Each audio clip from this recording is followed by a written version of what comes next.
Salut tout le monde. Petite matinée à Santa Monica, vendredi 5 décembre 2024. Et il est 7h50 du mat. Et ce sera l'épisode 40.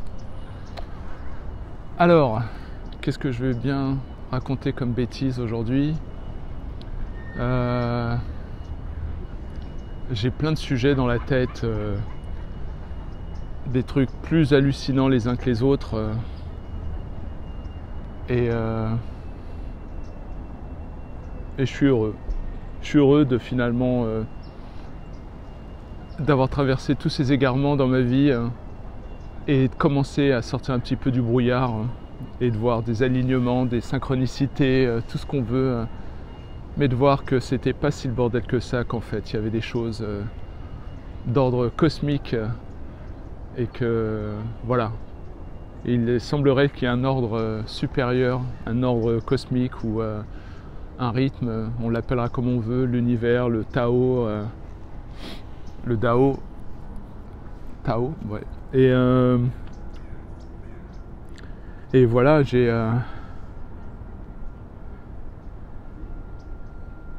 c'est comme si dans ma vie j'ai eu des grosses claques.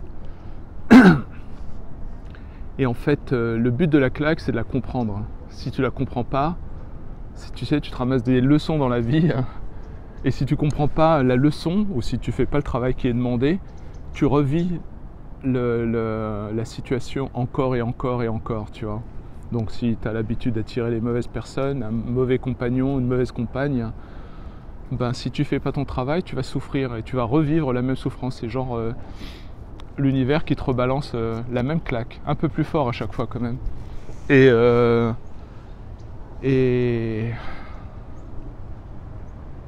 ça a commencé moi avec le décès de mon père.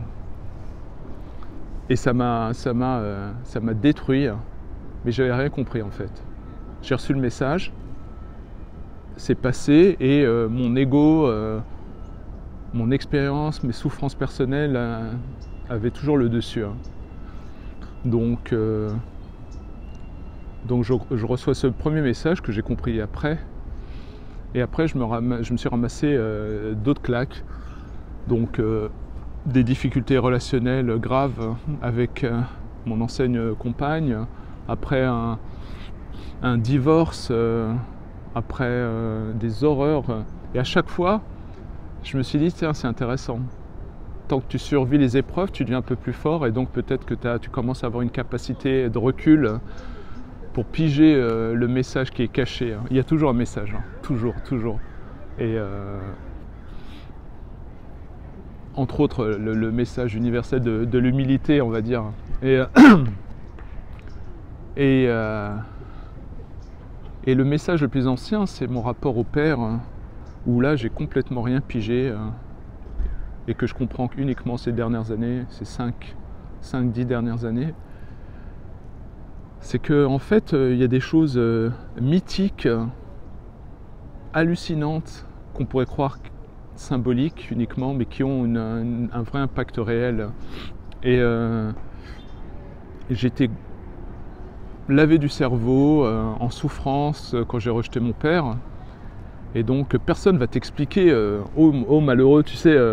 Quand on était gamin, t'avais forcément un mec, un inconnu, un vieux qui passait et qui disait aux gamins « Oh malheureux !» dans le sens tu es en train de faire une grosse connerie, tu vois même pas la facture qui va t'arriver plus tard. Donc, et je peux pas l'expliquer. C'est comme si dans la vie, en fait, on faisait des fois des conneries ou des erreurs. Et sur le coup... peut-être parce qu'on manque d'estime de soi, parce qu'on pense qu'on n'est pas assez important et qu'on prend des décisions et le malheur, c'est que on ne peut pas percevoir les conséquences. Donc à la fin, tu fais un certain nombre de séries de conneries dans ta vie ou d'errances et tu ne sais pas qu'à un moment donné, tu vas recevoir les factures en décalé et elles arrivent tout en même temps. Et on parle par exemple le cinquième commandement, tu honoreras ton père et ta mère. Le 5e commandement ne dit pas aime tes parents. Il te dit de les respecter et de les honorer.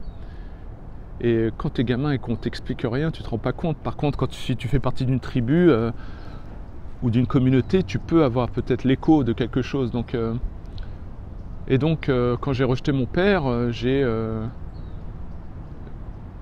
commis un acte de l'ordre du sacrilège. Et donc je me suis pas rendu compte que je me tirais une balle dans le pied. Et c'est après, quand j'ai reçu mes claques successives, que j'ai décidé d'être actif dans la compréhension de ces messages. Parce qu'en général, quand on se ramasse une baffe, on souffre un temps, mais on n'est pas dans... Ça déclenche pas forcément un instinct de compréhension et d'action. Et quand j'ai eu mon divorce, là, il y a 9-10 ans, je me suis dit ça suffit les conneries, il faut que je comprenne et tout. Et puis donc a été le début pour moi de pouvoir reconnecter avec mon père, malgré qu'il nous ait quittés en 2002. Et je me suis rendu compte qu'en fait, et ça peut parler aussi bien aux jeunes hommes et aux jeunes femmes, c'est qu'il y a quelque chose de vraiment crucial. Et je peux pas... c'est à chacun de le vivre, mais je peux assurer qu'il y a quelque chose de crucial, de mythique, de l'ordre du sacrilège dans le Père. C'est-à-dire que pour aller vite, c'est comme si en fait l'importance de la mère est importante pour les enfants jusqu'à un certain âge, jusqu'à 7, 8 ans, 10 ans. Après, il doit avoir une relève symbolique, mythique de la part du père, entre peut-être 7-8 ans et plus. Aussi bien pour le garçon que pour la fille. Pourquoi je dis ça? C'est que quand j'ai rejeté mon père, je ne me suis pas rendu compte, j'étais plein de souffrance. C'était une fausse crise d'adolescence.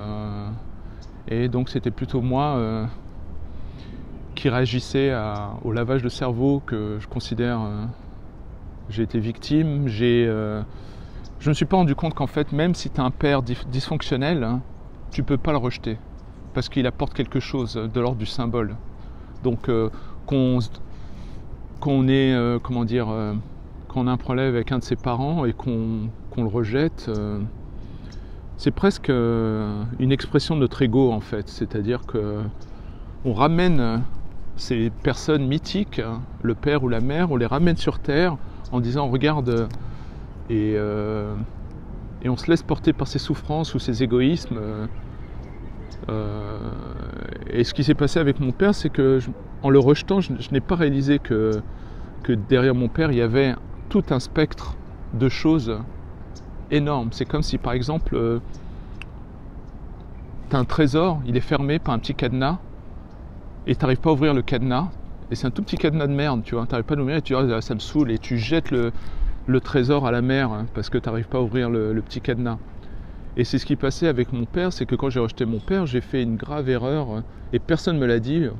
C'est pour ça que j'ai aussi un petit ressentiment avec vis-à-vis du monde moderne qui est d'une médiocrité incroyable. Si tu lis pas de livres, tu passes à côté de ta vie en gros, parce que c'est pas la télé, la mode ou la technologie qui va t'éclairer sur le sens de la vie et sur les choses importantes.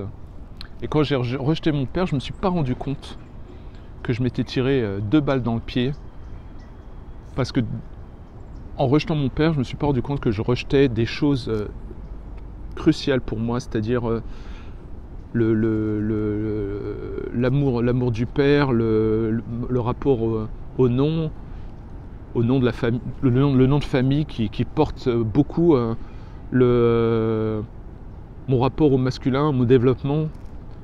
Je pense qu'un jeune homme ne peut pas devenir un homme sans son père. Même si le père est dysfonctionnel, même s'il peut être cruel, même s'il peut, tu vois. C'est-à-dire que quand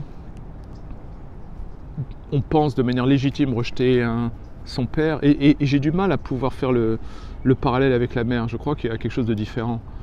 Mais moi, en rejetant mon père en tant qu'homme, c'est comme si je jetais à la poubelle mon rapport à mon nom de famille, mon honneur, mon héritage, mon rapport au masculin, et que je pensais que j'allais pouvoir, moi, tout seul, comme un grand, redéfinir ce que ça voulait dire être un homme. Et en fait, voilà, j'ai rejeté, en rejetant mon père, j'ai rejeté tout un spectre de choses, de valeurs, de principes, d'héritage énorme, tu vois, indescriptible, et ça m'a foutu dans la merde, parce que j'ai cru que j'ai embrassé les préceptes modernes, croire que en fait dans cette vie tout peut se passer pour toi, tout peut bien se passer pour toi si tu es sympa.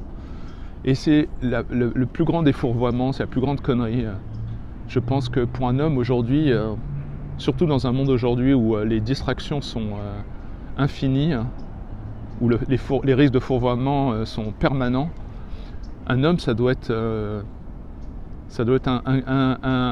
gladiateur, quelqu'un avec une colonne vertébrale, quelqu'un qui est capable d'être en bienveillance, qui comprend ses forces et ses parts sombres pour pouvoir les rediriger vers le bien. Quelqu'un qui est d'une authenticité incroyable, parce que en rejetant mon père, en fait, j'ai rejeté tout ce qui était mythique et symbolique, et c'était une horreur, parce que tout ce qui est mythique et symbolique, en fait, finalement, quand tu grandis, tu te rends compte que c'est crucial. On pense toujours que tout ce qui est mythique et symbolique, c'est de l'ordre de la littérature, peut-être de croyances, tu vois, un truc sympa à raconter au coin du feu, mais en fait, je m'étais complètement planté. Je pense que le symbolique, le mythique, c'est en fait plus réel que la vie qu'on a au quotidien, tu vois, à errer pour se divertir et se conformer et payer les factures et organiser des vacances. Et donc je me suis fourvoyé grave. Donc en rejetant mon père, je me suis puni tout seul, parce que ça a ralenti mon développement en tant qu'homme. Je suis devenu un mec sympa, mais personne... ça intéresse personne, les mecs sympas, tu vois, parce que ça sous-entend qu'un mec sympa, il y a quelque chose de transactionnel derrière. Les gens sympas, on va dire, ils ne sont pas forcément vertueux. Quelqu'un de sympa, c'est presque quelqu'un qui signifie qu'il est inoffensif. Et donc, ça résonne pas du tout avec la vie, avec ce qui est de lumineux en nous, hein. Nous, ce qu'on a envie, c'est d'avoir un homme tel un samouraï, hein, qui a une épée d'un côté et un livre de poésie dans l'autre. Un homme, c'est quelqu'un qui ne met pas son histoire d'amour ou sa compagne au centre de sa vie, hein. Il met quelque chose de plus grand que tout, Dieu ou l'univers ou sa mission de vie. Et moi, en rejetant mon père, je me suis égaré. Peut-être que c'était un fourvoiement nécessaire. Et je ne me suis pas rendu compte des conséquences, en fait. Et donc, plus j'avançais dans la vie, en essayant d'adopter, on va dire, presque les codes féminins, d'ailleurs. C'est un autre sujet, je pourrais en parler pendant des heures. Et on est dans un monde qui, aujourd'hui, valorise le féminin, qui valorise l'enfant, comme en fait une sorte de, de mièvrerie, de société qui est en recherche de signaler la vertu, plutôt que de proposer des modèles où chaque individu travaille sur son amélioration et sa correction.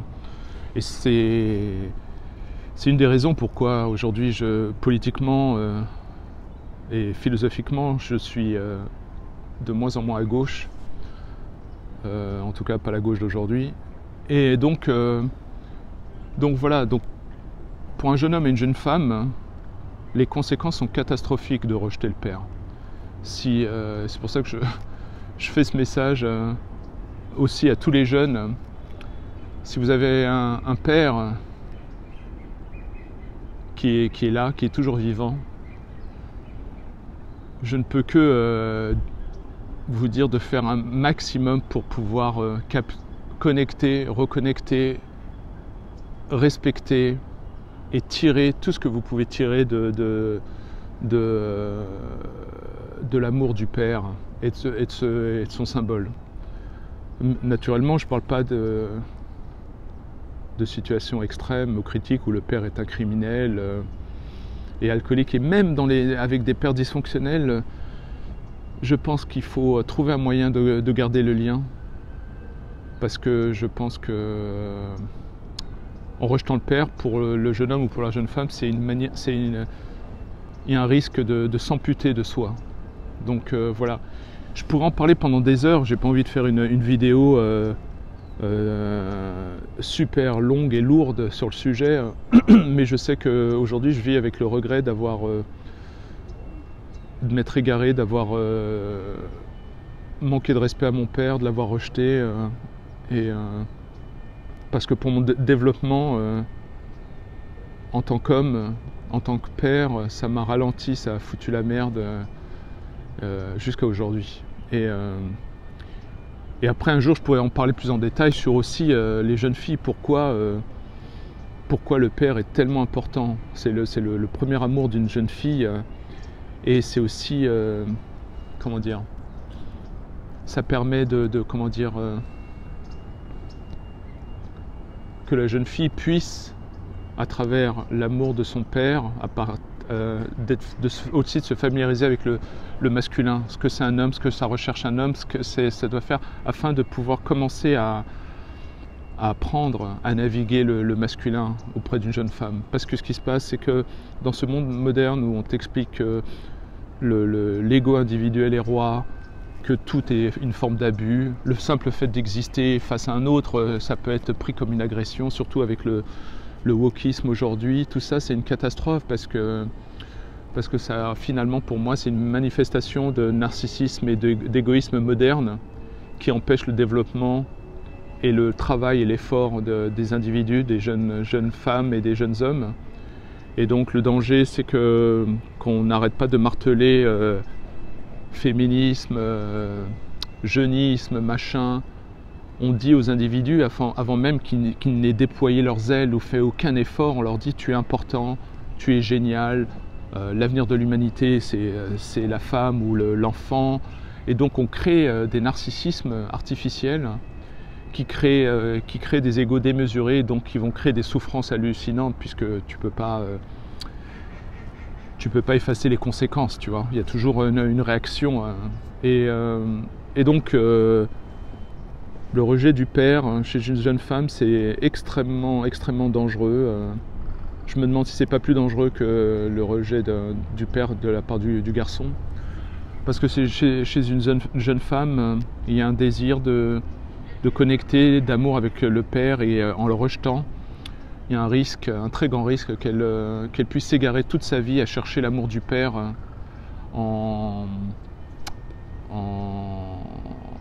en ayant une boussole cassée à l'intérieur et qui lui fera, être surtout attirée par des choses instinctives, donc des grands risques de dysfonctionnalité, des mecs un peu brutaux, un peu bruts de décoffrage, mais qui apparaîtront au premier abord mystérieux et authentiques.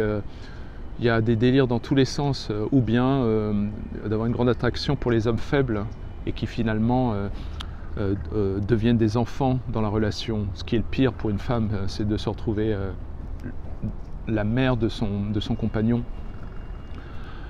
Et donc voilà, et ce qui est marrant, c'est qu'il m'aura fallu des claques et des claques et des claques pour comprendre un truc que j'ai jamais compris. C'est quand mon père me disait deviens un homme. Bon, mon père il était particulier, hein.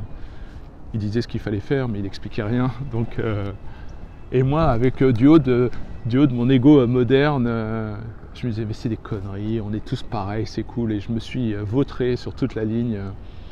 Et aujourd'hui, après tous mes efforts et tout ça, c'est marrant, c'est que je suis devenu, on va dire, l'homme et le père que j'aurais dû être il y a 20 ans. Et aujourd'hui, maintenant, je comprends mieux des choses de l'ordre du mythique, du symbolique, voire du religieux. Et que, en fait, c'est fascinant parce qu'en fait, on est tous assis sur un trésor énorme. Et ce trésor contient toutes les générations précédentes qui hurlent en disant fais pas cette connerie, fais pas ci, fais pas ça. Et nous, de notre ego moderne, on dit mais qu'est-ce qu'ils sont? Ils sont tous frustrés, pourquoi j'aurais pas le droit de faire ci et ça? Et en fait, je tiens à dire à tout le monde, jeunes femmes, jeunes hommes, ô malheureux, s'il y a quelqu'un, un mentor près de toi, un mentor homme ou masculin, parce que c'est mon sujet de mon propos aujourd'hui, écoute bien les bouts de sagesse qui sont donnés, hein, tu vois, même si c'est qu'une phrase, un mot, c'est à toi de choisir si tu veux ouvrir cette porte et errer 10 ans de plus et réinventer la roue, hein, ou est-ce que si tu peux croire dans l'amour de l'autre, l'amour du père, l'amour d'un mentor et faire d'autres choix. De toute façon les souffrances sont inévitables, hein, mais peut-être qu'il y a moyen d'être plus intentionnel dans cette vie et de comprendre qu'on est tous connectés et que finalement l'aspect tribal d'autrefois existe d'une certaine manière aujourd'hui, mais il est masqué, et que finalement avoir du courage de renouer réellement ou symboliquement avec le père et l'amour du père, ou accepter de connecter à l'autre et de dire j'ai besoin d'aide, parce que finalement cette vie est d'une richesse telle et elle n'a pas commencé aujourd'hui, hein. Et donc j'invite à lire beaucoup, et à avoir la foi sur des choses qui sont immatérielles, comme le symbole, comme le mythique, comme le légendaire, et réussir à se sauver soi-même.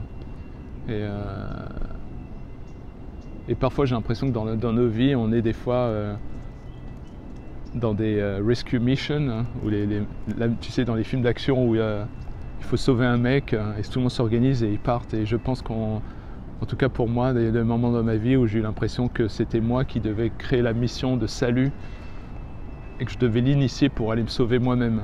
Et aujourd'hui, j'en parle brièvement. Je dis à tout le monde de faire gaffe, de faire très gaffe, parce que je sais qu'il y a une grande confusion avec la technologie, le monde moderne,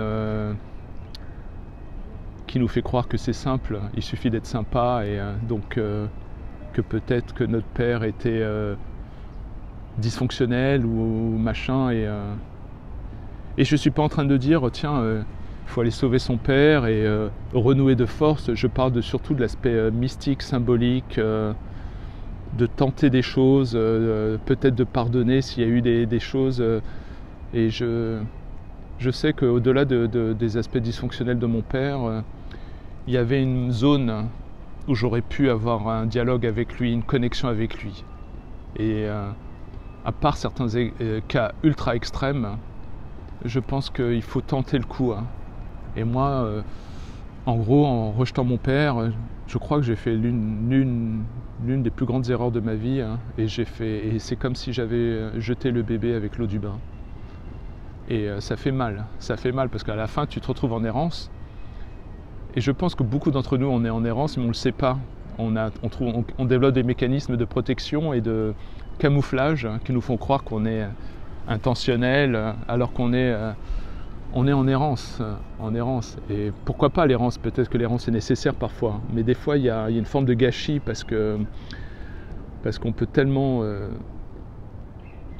le plus tôt et le mieux, hein, de pouvoir s'aligner avec quelque chose qui est harmonieux, hein. Et en rejetant le père, si j'avais fait un effort, si j'avais pu sortir en tout cas de mon conditionnement, de la mentalité sectaire dans laquelle j'étais, peut-être que j'aurais pu renouer avec lui, et on aurait pu se donner les choses dont on a besoin. J'aurais pu être là pour lui donner des choses, et lui il aurait pu être là pour moi pour me permettre de garder un lien avec le mythique et la force de notre nom de famille, hein, des choses mystico, légendaires, quoi qu'on en dise. Notre père, c'est quand même, que ce soit pour le jeune homme ou pour la jeune fille, c'est l'un des plus grands héros, un super héros. On l'admet pas parce que voilà,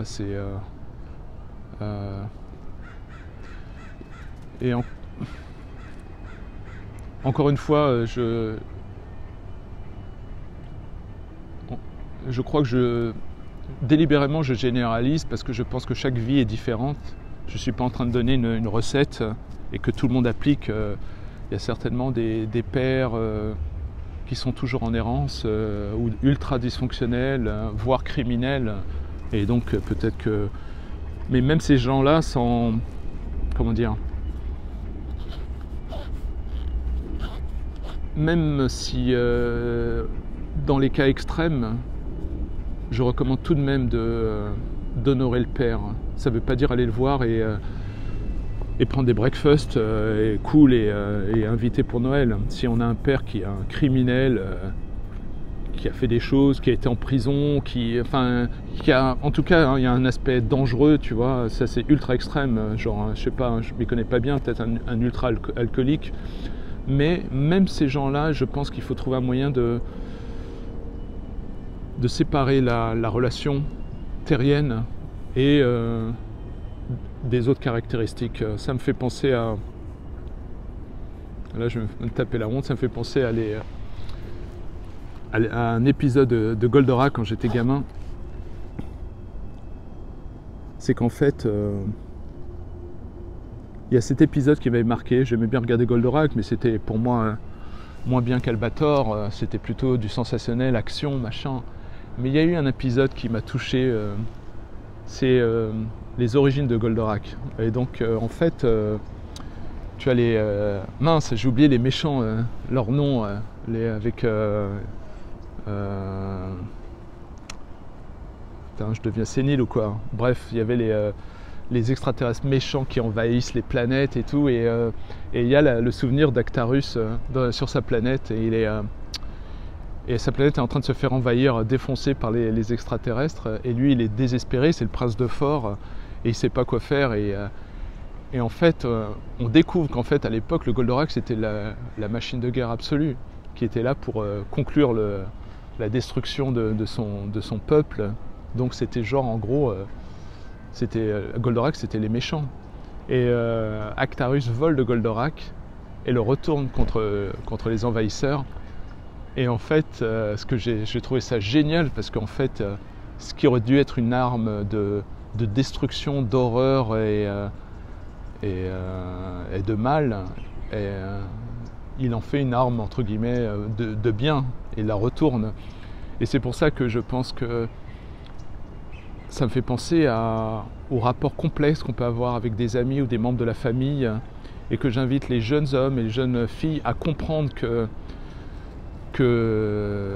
en rejetant un père, même ultra dysfonctionnel, elle se tire une balle dans le pied, et qu'en fait il y a tous les traumas de l'enfance du père ou de la famille qui continuent.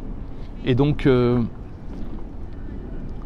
même si le père, par exemple, il est infréquentable, on ne peut pas le voir, il y a des caractéristiques soit bonnes chez ce père, ou bien des dysfonctions qui finalement, en étant reconnues, peuvent être utilisées pour le bien.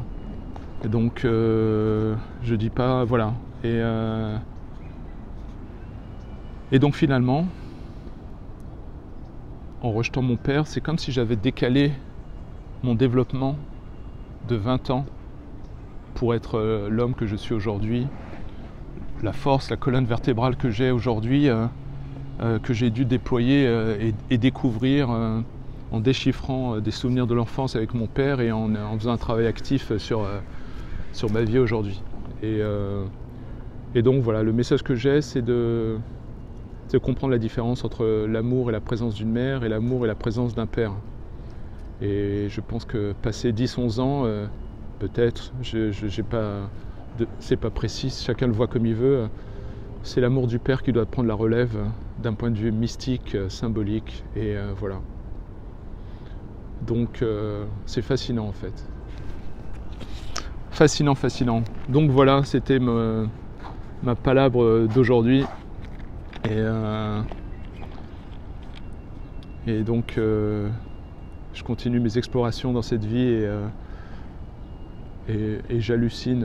C'est comme si en fait, passé un certain âge, tu te retrouves, tu as comme un décodeur finalement et tu commences à voir que l'amour, la bienveillance a toujours été là, mais que voilà, on est dans cette vie avec une mission et on erre pour savoir quelle est la mission et savoir qui on est et comment, voilà. En tout cas, merci. Et puis demain, je sais pas. Voilà. À bientôt. Ciao.